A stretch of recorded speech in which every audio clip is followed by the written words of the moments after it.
Bueno, el Señor les bendiga grandemente. Como decía el hermano Francis, mi nombre es Jonathan y mi apellido es Apóstol, ¿verdad? Hay gente que se asusta cuando yo digo que yo nací siendo apóstol. Soy apóstol de nacimiento y hay gente que ¿qué? Pero es el apellido que heredé de mis padres. Y bueno, yo sé que aquí la mayoría me conoce como el yerno de Ciro y de Rosa, ¿verdad? Y es una bendición estar acá compartiendo con mis suegros.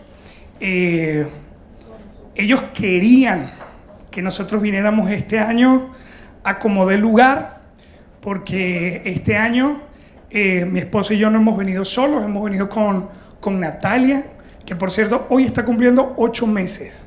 Es una bendición tenerla con nosotros. Es tercera vez que visitamos España, pero esta visita en particular, esta tercera visita, tiene algo muy especial. Nosotros vinimos por primera vez, si mal no recuerdo, 2019 y luego en el 2020. Pero en el 2019 vinimos de visita luego de sufrir una pérdida. Mi esposa había salido embarazada, pero tuvo un ectópico y lo perdió. Vinimos a España. Luego en el 2020, ¿sí?, volvimos luego de otra pérdida. Y este año tenemos la bendición de poder venir con la tremenda bendición de la compañía de nuestra hija Natalia, y aprovecho a agradecerles porque sé que ustedes como iglesia estuvieron orando por nosotros, el Señor respondió y bueno, ahora ustedes son parte también y son testigos de la obra de Dios y de la bendición que nos ha dado, con mi niña, para mí muy hermosa. Ahora, mis hermanos, vamos a ir al Salmo, libro de los Salmos, capítulo 1. Libro de los Salmos, capítulo 1. Hermanos, el libro de los Salmos es conocido por los 150 cánticos que están escritos en él. Y hay personas que hay cristianos que han tomado el libro de Salmos única y exclusivamente como una colección de cánticos en la Biblia. Pero el libro de los Salmos es mucho más que simple canto. Estos salmos no fueron escritos por casualidad. Dios los inspiró de una manera muy especial. En ellos hay alabanza, en ellos hay oraciones, en ellos hay reflexiones. Y cada uno de estos salmos está diseñados para hacernos sentir en la presencia de Dios. Un dato interesante: la mayoría de los salmos fueron escritos en un tiempo donde no había templo en Israel. Ahora, el templo en Israel era muy valioso, porque en un principio el tabernáculo, luego el templo construido en el tiempo de Salomón, ese templo servía para reconectar a Dios con su pueblo. Desde que Adán y Eva pecaron, el pecado hizo una separación entre Dios y la humanidad. Pero Dios le enseñó al pueblo de Israel a construir el tabernáculo y luego el templo, para que en el templo se rompiera esa barrera y el pueblo pudiese volver a tener contacto, volver a tener conexión con Dios. Ahora bien, qué interesante que los salmos, la mayoría fueron escritos por David. Y David habla de estar en la presencia de Dios, David habla de estar en el santuario, David habla de estar en el templo cuando no había todavía templo. ¿Por qué? Porque los salmos servían para que él se sintiese como si estuviese en el templo. Hay una gran colección de salmos que fueron escritos luego de la destrucción del templo. Y es impresionante, uno lee esos salmos que fueron escritos después de la destrucción del templo y de igual manera hablan del santuario, hablan del templo, hablan de la presencia de Dios. ¿Por qué? Porque el pueblo de Israel a través de los salmos lograba conectarse a la presencia de Dios, aun cuando no tenía un templo físico. Por eso un salmo es más que un canto. Un salmo es una puerta a la presencia de Dios. El salmo te impulsa a alabar, a orar a reflexionar, a estar plenamente en la presencia de Dios. Y en esta tarde quiero compartir con ustedes un mensaje sobre el Salmo número 1. Si vemos el libro de Salmos como un templo completo, sin duda alguna el Salmo número 1 es la puerta a ese santuario personal con el Señor. Voy a estar leyendo Salmo número 1 del versículo 1 hasta el versículo 6. Si usted lo tiene allí en su Biblia, me sigue con la vista. Dice así el Salmo número 1: Bienaventurado el varón que no anduvo en consejo de malos, ni estuvo en camino de pecadores, ni en silla de escarnecedores se ha sentado, sino que en la ley de Jehová está su delicia, y en su ley medita de día y de noche. Será como árbol plantado junto a corrientes de aguas, que da su fruto a su tiempo, y su hoja no cae, y todo lo que hace prosperará. No así los malos, que son como el tamo que arrebata el viento.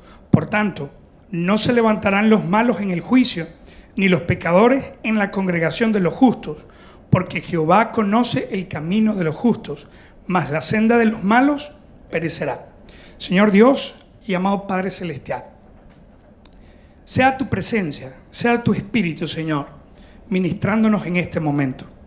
Quítame de aquí, Señor, y deja que sea tu Espíritu a través de tu palabra ministrando.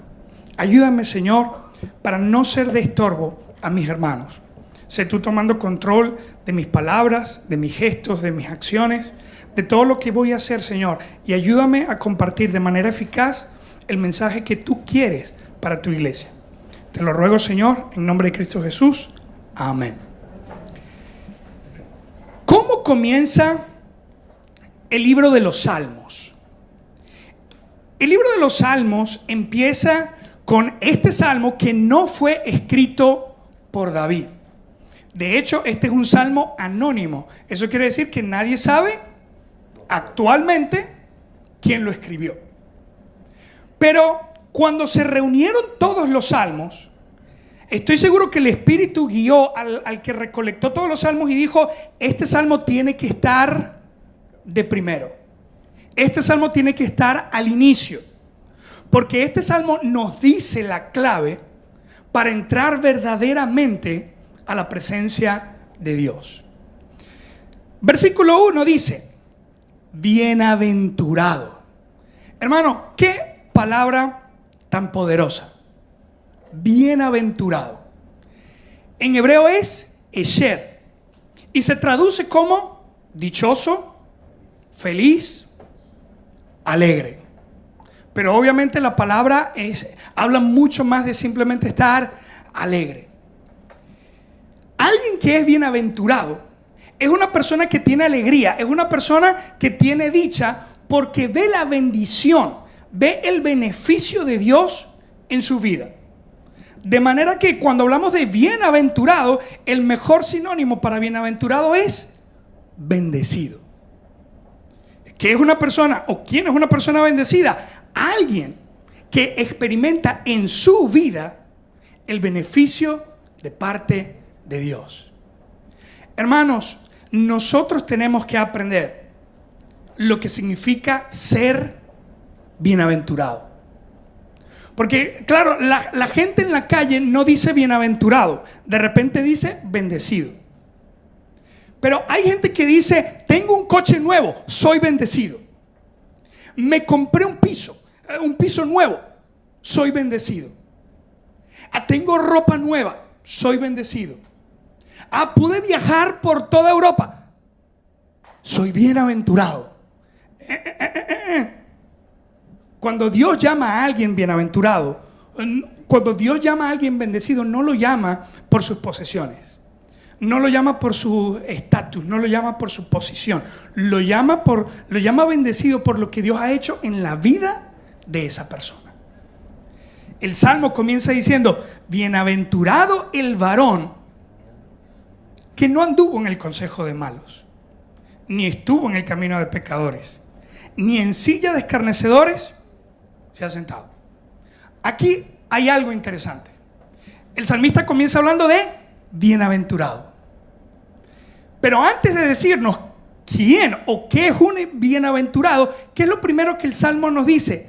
Lo que no es la bienaventuranza. Fíjate bien, bienaventurado el varón que no anduvo en el consejo de malos, ni estuvo en camino de pecadores, ni en silla de escarnecedores se ha sentado. Hermano, fíjate, yo le llamo a esto el pecado tridimensional, las tres dimensiones de la maldad. Fíjate que habla el consejo del malo, el camino del pecador, la silla del escarnecedor. Hermano, si tú has leído este salmo y le has pasado rapidito a ese versículo y no te has puesto a examinar lo que dice allí, está mal. Porque si tú quieres ser bienaventurado, tú tienes que comprender que para ser bienaventurado yo tengo que tener cuidado de lo que oigo. Porque ¿qué dice aquí? ¿Quién no es bienaventurado? Mira, ten cuidado. Dice, el que no anduvo en consejo de malos. Vivimos en la era de los influencers. Vivimos en la era donde cualquiera tiene un móvil y ahora yo voy a dar consejos de cómo vivir la vida. Ahora yo te voy a decir cómo es el matrimonio. Ahora yo te voy a decir cómo es el trabajo exitoso. Y lamentablemente hay una gran cantidad de gente mala dando consejo. Pero lo triste no es que ellos den consejos. Lo triste es que el pueblo de Dios preste su oído para escuchar el consejo del malo. No, pastor, yo no escucho el consejo del malo. Presta la atención a que escuchas en tu música, que escuchas en podcast, en programas, en películas, en series. ¿Qué escuchas? Nosotros como creyentes sabemos que lo que oímos afecta nuestra vida. Porque si la palabra dice que la fe viene por el oír, y por el oír la palabra de Dios, si oímos el consejo del malo, ¿a dónde vamos a parar? Pero ahí no solamente habla del consejo del malo, dice, ni estuvo en camino de pecadores. ¿Cómo es eso? Ya, si por aquí caminó el pecador, entonces yo ya no puedo caminar por ahí. Cuando habla del camino del pecador, está hablando del estilo, está hablando de la forma, está hablando de la manera en que el pecador hace las cosas. Cristianos, estamos llamados a vivir en santidad. Y si estamos viviendo en santidad en medio de, como dice la Biblia, una generación mala y perversa, obviamente nuestro camino, nuestro estilo, nuestra forma deberían ser distintas. Hermano, cuando Cristo Jesús estuvo aquí en la tierra, chocó, tuvo conflictos con mucha gente. ¿Por qué? Porque era gente mala, a la que Cristo Jesús no le cedió ni un centímetro. Cristo Jesús nos mostró que hay una manera muy distinta de vivir. Hay una manera distinta de amar, hay una manera distinta de servir, hay una manera distinta de ser un ser humano aquí en la tierra. Te habla, ni en silla de escarnecedores se ha sentado. ¿Qué es un escarnecedor? Un escarnecedor es alguien que le gusta hacer burla, pero no cualquier burla. Un escarnecedor es una persona que disfruta haciéndole daño a otra persona. Un escarnecedor es alguien que le encuentra lo gracioso, le encuentra lo cómico a la maldad y al pecado. Pero qué interesante que dice, ni en silla de escarnecedores se ha sentado. Hermano, normalmente, ¿con quién te sientas? Vamos a estar claros. Cuando hablo acá de sentarse en la silla del escarnecedor, está hablando de tener comunión. Está hablando de tener compañerismo. Usted no se va a ir a la calle y a sentarse en una mesa con un perfecto extraño, un desconocido. ¿Con quién se va a sentar usted? ¿Familia? ¿Amigos? ¿Gente que sea de su confianza? Entonces, qué tremendo. Queremos estar en la presencia de Dios. Bueno, bienaventurado el que, mira, aquí están las 3 dimensiones: pensamientos, acciones, relaciones. ¿Quieres ver el beneficio de Dios en tu vida? Cuida tus pensamientos. ¿Quieres llegar a la presencia de Dios? Cuida tus obras, cuida tus acciones. ¿Quieres asegurarte que de verdad tienes una amistad con Cristo Jesús? Cuida tus relaciones. Cuida a quién le abres la puerta. Cuida a quién le llamas amigo. Cuida a quién le das tu aprobación. Yo recuerdo, mi padre, cuando yo estaba estudiando en bachillerato, él era muy estricto. Él me decía: yo no te puedo vigilar todo el tiempo, pero eso sí, tú no le vas a hablar ni te vas a juntar con el que no estudia, con el que no hace caso, con el rebelde. No quiero esas compañías para ti.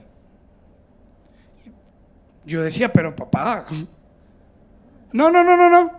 Él veía a mis amigos: mira, ese no va a ser tu amigo. Y yo: papá, pero no va a serlo. Papá, ¿por qué no? Porque es un vago, es un rebelde. Papá. Pero luego que maduré y llegué a Cristo, comprendí que sí es cierto, uno tiene que tener cuidado de a quién llamo amigo, a quién le abro mi puerta. Padres cristianos tienen que tener cuidado de quién están influenciando a tus hijos. Y de repente tú dices: no, pastor, yo conozco a todos sus amigos y a todas sus amigas. Pero hoy en día el enemigo no necesita entrar por la puerta cuando tiene la pantalla para entrar. Papá, mamá cristiano, de repente tú conoces a todos sus amigos físicos, pero no conoces a los digitales. No conoces quiénes le están influenciando desde esas pantallas. Pastor, ¿pero por qué me debería importar? Porque la clave para ser bienaventurado es cuidar mis pensamientos, cuidar mis acciones, cuidar mis relaciones. Bienaventurado el varón que no anduvo en el consejo de los malos, ni estuvo en el camino de pecadores, ni en silla de escarnecedores se ha sentado. El Salmo comienza diciéndonos que no es la bienaventuranza. Pero luego en el versículo 2 dice: sino que en la ley de Jehová está su delicia. Delicia es algo que trae placer. Delicia es algo que trae deleite. Piensa en algo que sea una delicia para ti.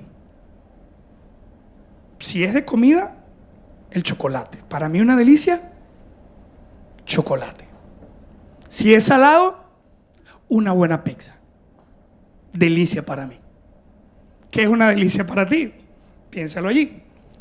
Pero qué interesante que dice: el bienaventurado no se siente bien en el mal, sino encuentra delicia en la ley de Jehová. Hay cristianos que dicen: yo estoy bien con el Señor porque yo todos los días alabo y canto. Hay cristianos que dicen: no, mire, yo estoy bien con Dios porque todos los días oro. Si hay un servicio en la iglesia, yo voy, siempre me congrego. Pero siempre hay una que queda olvidada entre la mayoría de los cristianos: tu tiempo con la palabra de Dios. Soy bueno orando, soy bueno cantando, soy bueno congregándome, pero ¿qué tan bueno eres pasando tiempo en la palabra de Dios. Hermanos, no podemos tener una verdadera relación con Dios si su palabra no se hace parte de nosotros.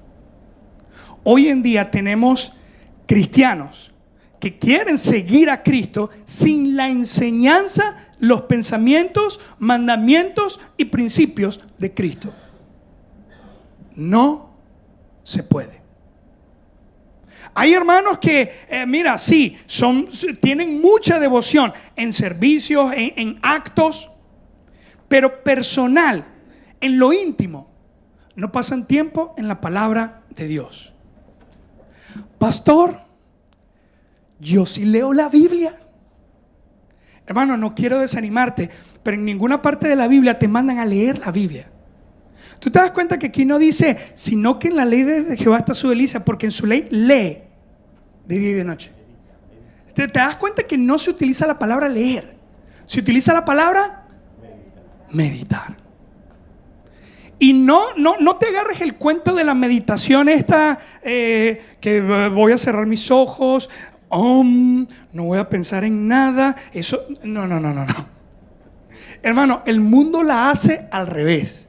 El mundo piensa que meditar es vaciar la cabeza. Pero Dios dice, la meditación es llenar tu cabeza con mi palabra. Hermano, no dejes que el mundo vacíe tu cabeza porque te la va a llenar de basura. Pero medita la palabra de Dios.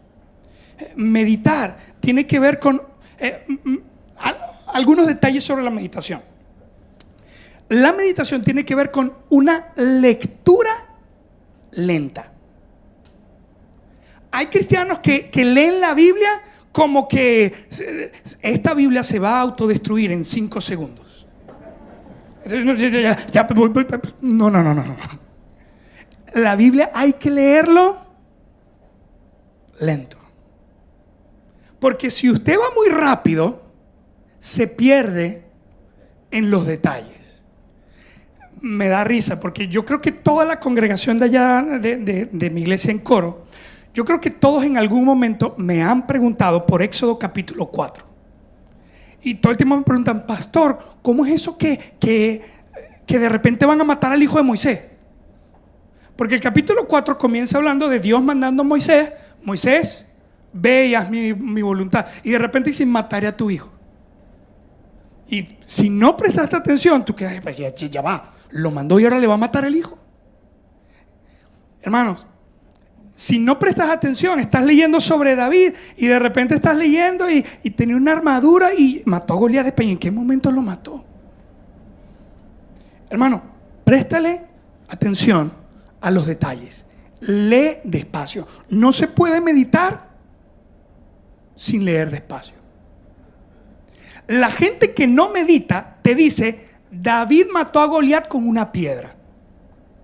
La gente que medita te dice, David dejó inconsciente a Goliat con una piedra en la frente y cuando lo tenía en el piso le agarró la espada, le cortó la cabeza y así fue que lo mató. Qué tremenda aplicación.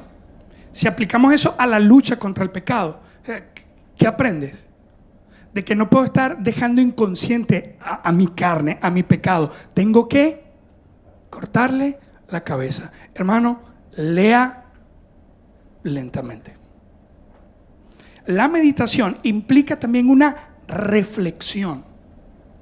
No es leer para ganar conocimiento, es leer buscando que Dios me enseñe algo. Por eso dice, sino que en la ley de Jehová medita de día y de noche. ¿Cuál va a ser el primer paso para la meditación? Siempre va a ser tomar un tiempo para leer. Pero tú no puedes agarrar este libro y estar las 24 horas con él. Entonces, ¿qué haces? Lo cierras y vas a trabajar. Pero mientras estás trabajando, bienaventurado el varón que no anduvo en el consejo. ¿Cuál es el consejo del malo? Y estás meditando. Llegó la hora de almorzar, estás comiendo allí y decía la silla del escarnecedor. ¿Por qué la silla del escarnecedor? Y estás meditando. Hermano, si lo que leíste en la mañana lo recuerdas en la noche, vas bien. Pero hay cristianos que religiosamente, Salmo 1, bienaventurado, la silla, medita, el árbol, se murió. Y llega la noche, ¿y qué leíste? Un salmo. ¿Cuál? Era, hablaba de un árbol. Hermano, no estás haciendo nada. Aquí dice que en la ley de Jehová está su delicia y por eso la medita de día y de noche. Los que ya están casados, ¿tú te acuerdas cuando estaba comenzando la relación y todo el día estabas pensando en ella y todo el día estabas pensando en él? Mira, un coche azul, como los ojos de... Y te venía a la mente. Mira, cayó una hoja al piso. Ay, me recuerda al desordenado de... Y de una u otra manera buscabas traer eso a la mente. Hoy en día hay gente que queda tan impactada con las películas. A veces he visto videos en YouTube que dicen los 10 finales más sorprendentes de las películas. Y de repente una película que fue en el 90 y dele. Y hay gente que todavía está pensando en el final de esa película. Pero es que la manera en que termina, se muere el protagonista. Y no te pasa eso con la Biblia. ¿Cuál es que es Moisés? El del arca con los animales, ¿verdad? No me acuerdo. Filemón. No, Filemón no está en la Biblia. Hermano, es una carta de un capítulo, pero está en la Biblia. La palabra de Dios no debería ser una píldora, una pastilla para dormir. Porque hay cristianos que la ven y no, ahora sí voy... prepárame la cama que ahora sí voy a dormir. La palabra de Dios no debería ser una carga de que, bueno, vamos a leerla. Debería ser una alegría. Debería ser placer. Debería ser un deleite. Hermano, de repente te deleita cantar, pero no te deleita meditar. Algo malo está pasando allí. Si te deleitas cantando de Dios, pero no te deleitas meditando de Dios, quizás lo que te gusta es la música, no el Dios con el que se alaba, el que se está alabando en la música. En la carta de Colosenses nos dice: la palabra de Cristo more en abundancia en vosotros, enseñándonos y exhortándonos, cantando salmos, himnos, cánticos espirituales. Según la palabra de Dios, ¿qué viene primero? La meditación. Y luego, la alabanza. Hermanos, cuando la palabra de Dios te impacta, vas a alabar a Dios. Yo no sé si te ha pasado, seguro que sí. Pero a veces he leído cosas en la Biblia que me dejan, me traen cantos a la mente y tengo que cantarlo. Mi esposa me dice: mi amor, ya no. Pero igual lo hago. Ahora, ¿quién no es bienaventurado? El que se deja influenciar por el mal. ¿Quién es bienaventurado? El que se deleita en la ley de Dios. Versículo 3. ¿Cómo es el bienaventurado? ¿Cómo es el bienaventurado? Versículo 3 dice: será como árbol plantado junto a corrientes de aguas. ¿Cómo es el bienaventurado? Tiene millones de euros. No lo dice. ¿Cómo es el bienaventurado? Ha recorrido el mundo entero y tiene casas de verano por toda Europa. No. Fíjate, dice: ¿cómo es el bienaventurado? Será como árbol plantado junto a corrientes de aguas. Mira esto poderoso que dice acá: que da su fruto en su tiempo, y su hoja no cae, y todo lo que hace prosperará. Todas las plantas necesitan agua, y sin agua no sobreviven.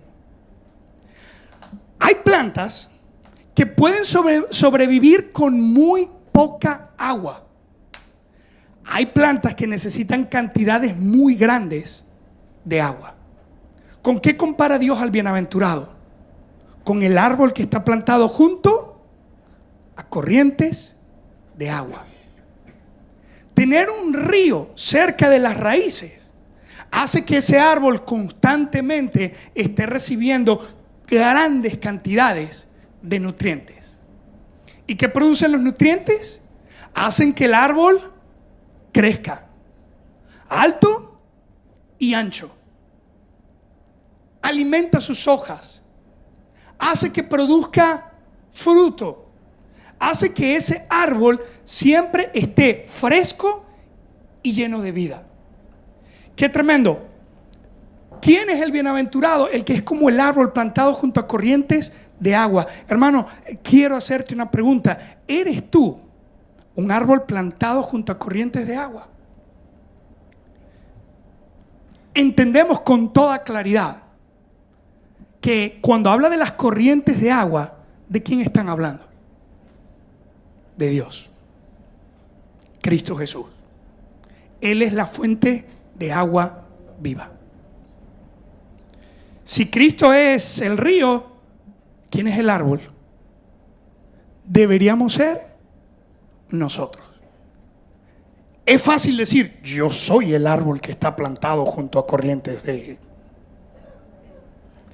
Pero la Biblia te deja cómo distinguir quién es el árbol. Porque vamos a ser sinceros, hermano. Si, hermano, responda aquí públicamente. ¿Usted es un árbol junto a corrientes de agua? Sí. Pero de repente Dios diría, usted es un cactus. Mira, tienes meses que no lees la Biblia. Si no fuera por el servicio dominical, no escucharías palabra de Dios. ¿Qué árbol vas a ser? Eres un cactus.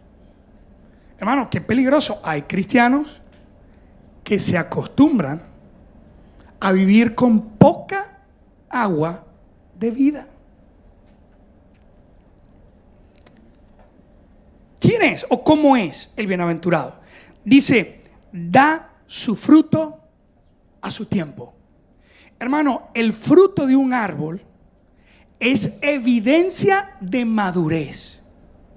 Si el árbol ha crecido lo suficiente y ha alcanzado todas las etapas de crecimiento que tenía que alcanzar, el árbol va a dar fruto. Cuando dice aquí que el bienaventurado es como árbol plantado junto a corrientes de agua que da su fruto a su tiempo, quiere decir que el bienaventurado maduró y dio fruto. Hermano, cristianos debemos dar dos frutos. Uno, el fruto del Espíritu Santo en nuestra vida. ¿Y sabemos cuál es el fruto del Espíritu? Amor, gozo, paz, paciencia, bondad, benignidad, fe, templanza, mansedumbre. Ah, pero qué tremendo. ¿Un fruto del Espíritu qué es? Paciencia. ¿Cuántos años tienes acá en la iglesia? ¿Y cuánta paciencia tienes? Pastor, yo tengo muy poca paciencia. Entonces tienes muy poco fruto. Y si tienes muy poco fruto, no has madurado. Hermano, parece mentira, pero hay cristianos que entre más pasa el tiempo, más irritables se vuelven. ¿Qué debería ser lo que debería ocurrir en un cristiano? Que entre más pasa el tiempo, más fruto debería producir. Hermano, hoy usted debería tener más paciencia que la que tenía cuando comenzó a seguir a Cristo. Hermano, hoy usted debería tener más amor que el que tenía cuando comenzó a seguir a Cristo. Pero nos llenamos de filosofía humana, nos llenamos de pensamientos diabólicos. Pastor, ¿cómo que pensamientos diabólicos? ¿Usted no ha escuchado en algún momento a un cristiano decir, no pidas paciencia? Porque la paciencia trae pruebas. No la pidas. ¿Y qué te dice la palabra de Dios? ¿O es necesaria la paciencia para alcanzar las promesas? Hermanos, un cristiano bienaventurado es un cristiano que maduró. Cristianos no podemos quedarnos estáticos toda nuestra vida terrenal. En la Biblia dice que un creyente, un nuevo creyente comienza siendo un hijito, pero luego tiene que crecer y ser un joven en la fe, y luego tiene que crecer y ser un padre en la fe. ¿Quién es un padre en la fe? Un creyente que maduró, sabe cómo vivir la vida cristiana, sabe cómo luchar contra tentaciones, y por eso busca ayudar a otros nuevos creyentes, a otros hijitos, a alcanzar su madurez. Y la Biblia va más allá. Luego de padre en la fe, ¿qué te queda? Anciano. Un hermano que ha acumulado una sana experiencia en Cristo. Hermano, necesitamos cristianos maduros. Necesitamos cristianos que lleguen, no se queden siendo unos hijitos a quien todo el tiempo hay que animar y hay que consolar y hay que traer. Necesitamos creyentes que sean jóvenes en la fe, que la palabra de Dios permanezca en ellos, que puedan vencer al maligno. Necesitamos creyentes que maduren y se conviertan en padres espirituales. Hermano, ten cuidado si de repente en tu mente has pensado, ay, mira, hay un nuevo creyente. No te preocupes, está el hermano que se va a encargar. El crecimiento de la iglesia es trabajo de todos. Para que la iglesia siga creciendo, siga avanzando, todos debemos crecer. Todos debemos madurar. Qué lamentable cuando cristianos que deberían ser ya padres espirituales siguen siendo bebitos en la fe. No maduran, no crecen. Hermano, ¿cómo se sabe que eres bienaventurado? Da fruto a su tiempo. Te hablé de 2 frutos. Uno es el fruto del Espíritu Santo en ti. ¿Cuál es el otro fruto? Un cristiano debe producir otro cristiano. A mí un predicador me lo explicó y lo entendí súper fácil. Él me dice, ¿qué produce un árbol de mango? Mango. ¿Qué produce un árbol de limón? Limones. ¿Qué produce un cristiano? Ya va. Otro cristiano. No, lo que pasa es que yo no soy pastor. No, lo que pasa es que yo no soy misionero. No, usted me vio aquí, pero no, yo no soy misionero. Todos debemos producir cristianos. Todos debemos evangelizar. Todos debemos alcanzar al perdido. Pastor, no, que yo no puedo, tengo miedo, hermano, si tú no alcanzas al perdido, el perdido se va a quedar condenado en el infierno para siempre.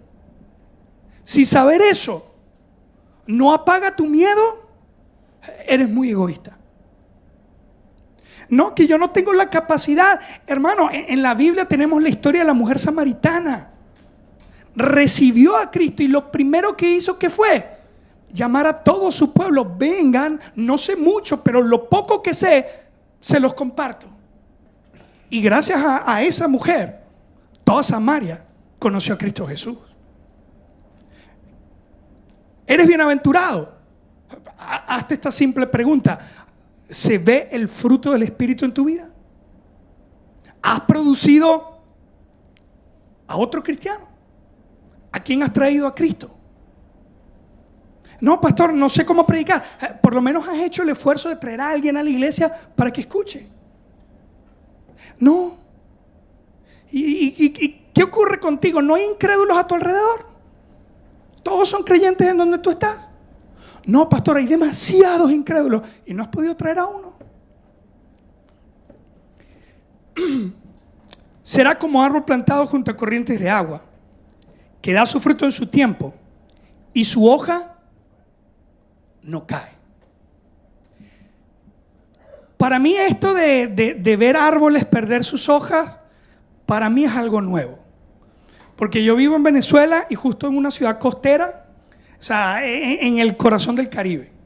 Entonces, en donde yo vivo hay solo 2 estaciones: verano y verano fuerte. O sea, esas son las 2 estaciones que yo... Caliente y muy caliente. O sea, de ahí no conozco más nada. Pero me llamó mucho la atención. En el 2020 quedamos aquí en el tiempo de otoño y me gusta ir al Ribalta y caminar y ver todos esos árboles verdes. Y en otoño fue emocionante. Todas las hojas se cayeron. Hermanos, en la naturaleza hay árboles que son, en términos científicos, caducifolios. ¿Qué quiere decir eso? Que sus hojas mueren, caen. Pero también hay árboles que se conocen como siempre verdes. Es decir, no experimentan el que todas sus hojas se mueran. Estaba investigando, me gusta la biología, estaba investigando y resulta que los árboles que son siempre verdes, sus hojas nunca caen o todas sus hojas nunca mueren al mismo tiempo, porque están diseñados para almacenar mucha cantidad de agua. Normalmente los árboles guardan agua en tallos y ramas, pero los árboles siempre verdes guardan agua hasta en las hojas. Y por eso, aunque venga el otoño, siguen estando verdes. Un cristiano bienaventurado no se deja llevar por la temporada. Un cristiano bienaventurado está siempre firme para el Señor. ¿Cómo se sabe que eres bienaventurado? Eres maduro, das fruto. Pero también eres constante. Eres firme. Llueve, truene, relampaguee, permaneces a los pies de Cristo Jesús. Pero lamentablemente tenemos cristianos que son cristianos otoñales. Cuando tienen dinero y sienten que lo tienen todo, entonces puedo buscar de Dios. Pero si me falta algo, entonces ya va, Señor, espérame aquí, voy, déjame resolver mi vida y luego vengo. Hermanos, en Venezuela, yo sé que ustedes han escuchado esto, estamos viviendo una crisis. Pero a pesar de la escasez y de la dificultad, yo he seguido viendo la mano de Dios. He visto cristianos que tienen muy poco, pero prefieren quedarse con lo poco antes que alejarse de Dios. Y el Señor les bendice.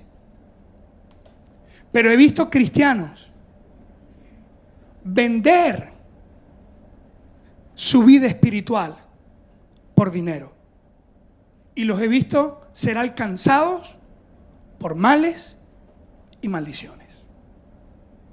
Hoy en día, mis hermanos, Venezuela, estamos pasando por una crisis. Pero en medio de nuestra crisis se ve la misericordia de Dios, porque aunque todo es difícil, sigue habiendo posibilidad de hacer las cosas.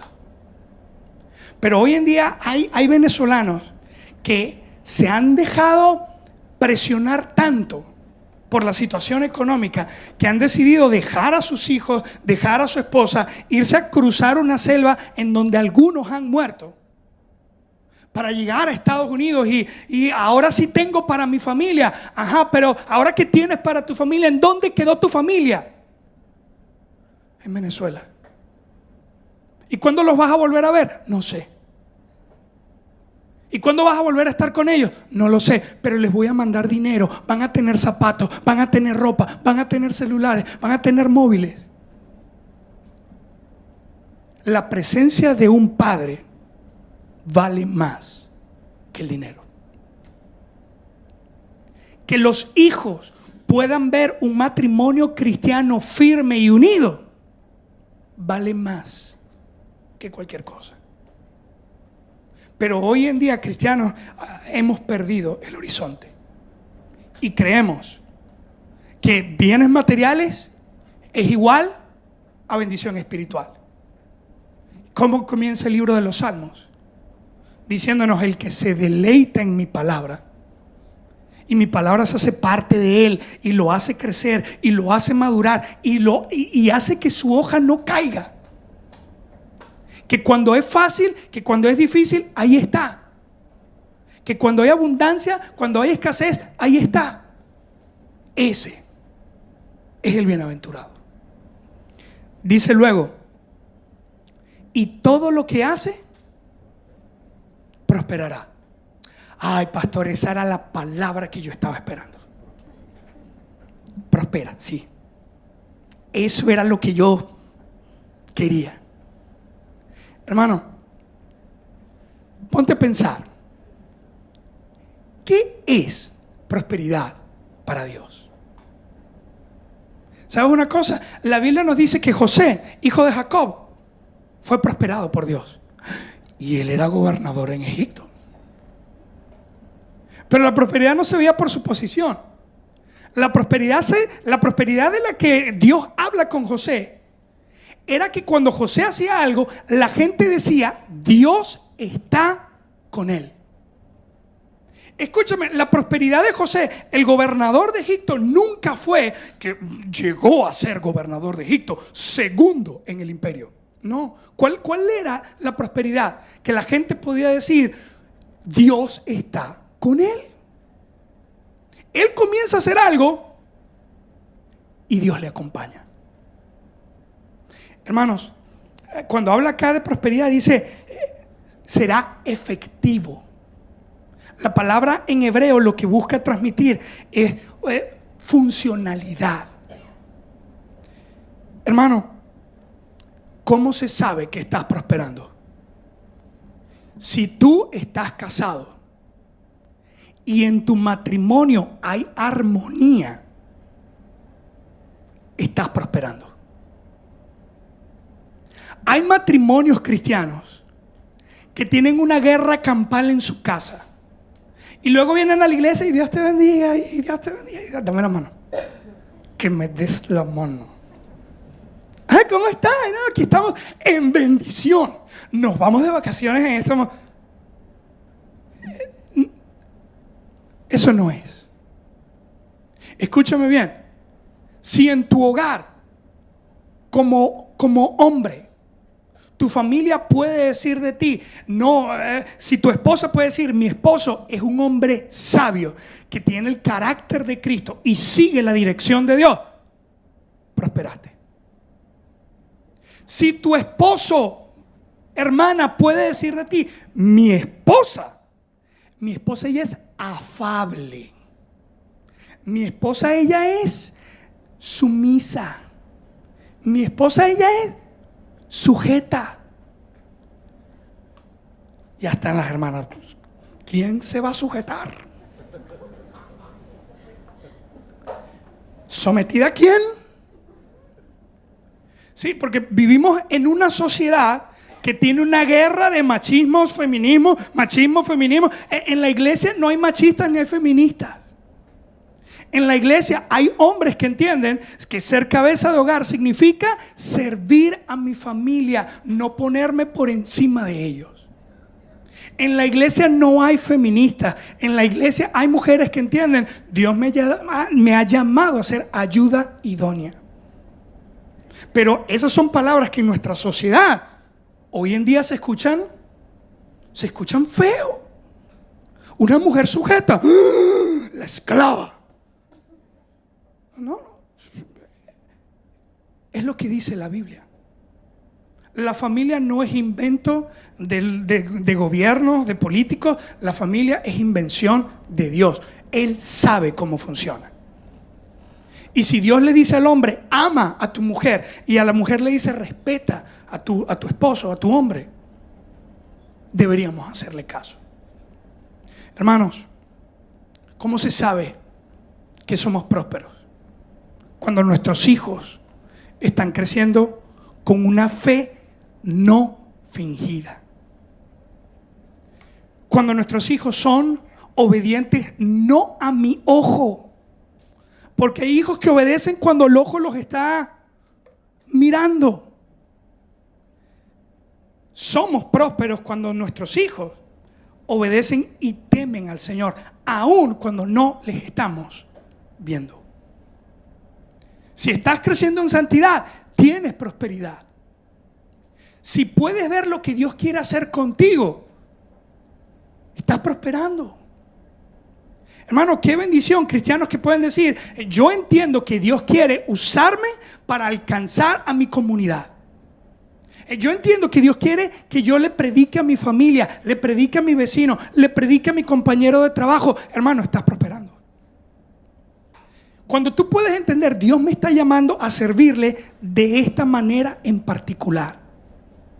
Hermano, Dios, estás prosperando. No te creas que en la iglesia el único que sirve es el pastor y el misionero. En la iglesia hay mucho que hacer. Hay hermanos que pueden trabajar con niños, otros con jóvenes, otros con damas, otros con matrimonios. Hermanos, estamos llamados a influenciar y alcanzar cada grupo en nuestra sociedad. Pero pareciera que estamos prestando la atención a otras cosas en lugar de entrar en la presencia de Dios y crecer con su agua de vida. Luego el versículo 4 dice: no así los malos, que son como el tamo que arrebata el viento. Qué tremendo esto. El tamo es el opuesto exacto al árbol que está junto a corrientes de aguas. El tamo es un arbusto que se secó, se murió, su raíz ya no se agarra de la tierra, y por eso puede venir el viento y empujarlo y arrastrarlo. Qué tremendo. El tamo es arrastrado por el viento, pero entre más lo arrastra el viento, comienza a romperse y comienza a deshacerse. El tamo termina completamente destruido. ¿Qué nos ha dicho Cristo Jesús a los creyentes? Separados de mí, nada podéis hacer. Cristo Jesús nos dijo que si su palabra permanece en nosotros,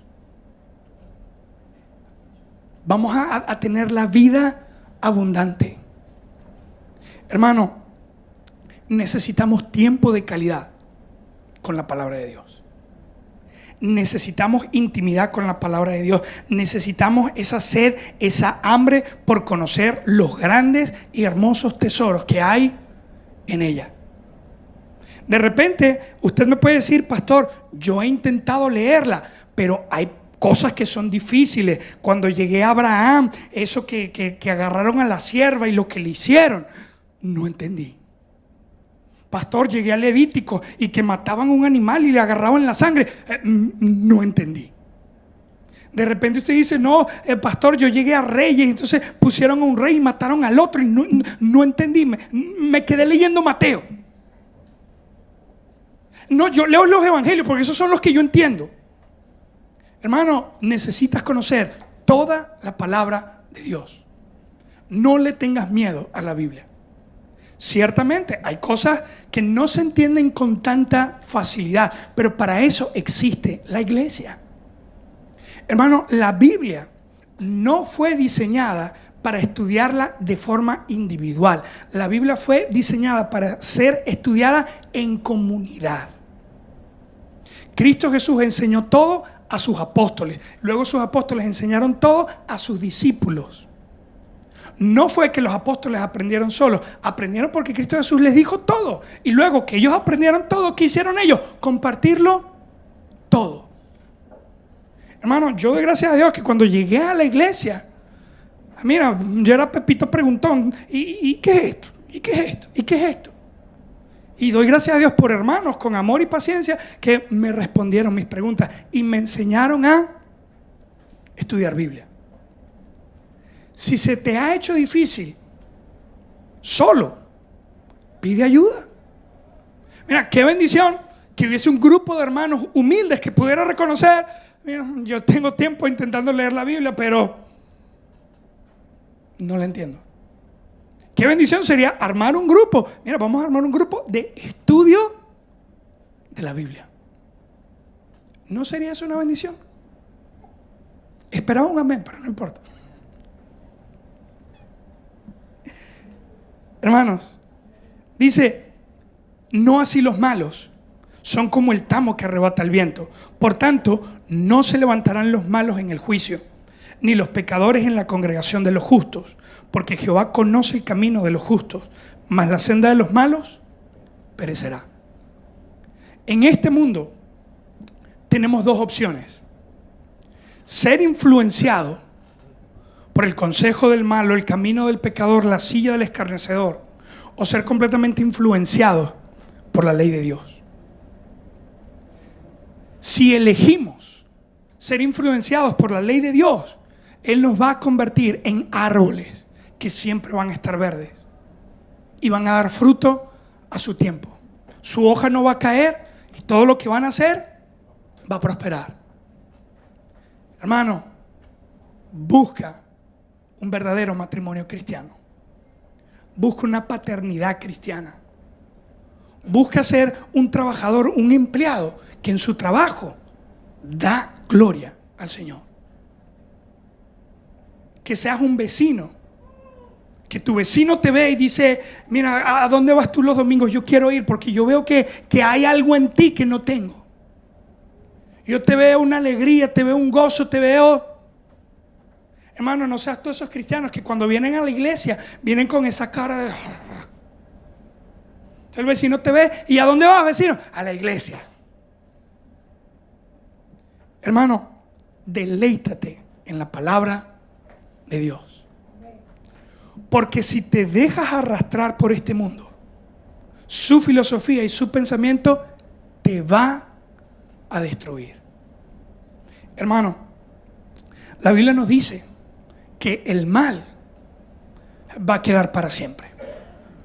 Cristo Jesús ha prometido regresar. Y cuando Él regrese, juzgará a los vivos y a los muertos. Y delante de Él se doblará toda rodilla de los que están en el cielo, en la tierra y debajo de la tierra. Y todo nombre confesará que Jesucristo es el Señor. Hermanos, prepárate para ese momento. Prepárate para el regreso de nuestro Dios. Está cerca. Mira lo que está pasando a nuestro alrededor y date cuenta lo cerca que está nuestro Dios. ¿Cómo quieres que te encuentre? ¿Como un tamo que se secó y lo arrastró el viento? ¿O quieres que te encuentre como un árbol verde que está dando fruto, que está creciendo? Hermanos, todo árbol necesita agua, pero Cristo Jesús ha dicho que Él es el agua de vida. Él ha dicho que Él está dispuesto a convertirnos a nosotros en fuentes de agua que salten para vida eterna. Hermano, el agua de vida de Cristo Jesús nos puede salvar, nos puede limpiar, nos puede fortalecer, pero necesitamos aprender a deleitarnos en su palabra. Necesitamos dejar de ver la ley de Dios, la Biblia, las Escrituras como una carga, como un peso y comenzarla a ver como una delicia. Te aseguro, mi hermano, que si aprendes a amar y escudriñar la palabra de Dios, vas a conocer a Dios de una manera inigualable. Tu vida espiritual va a dar un fruto que ni tú imaginas en este momento. Pero necesitas comprometerte. Necesitas poder decir de corazón: Señor, necesito más de tu palabra.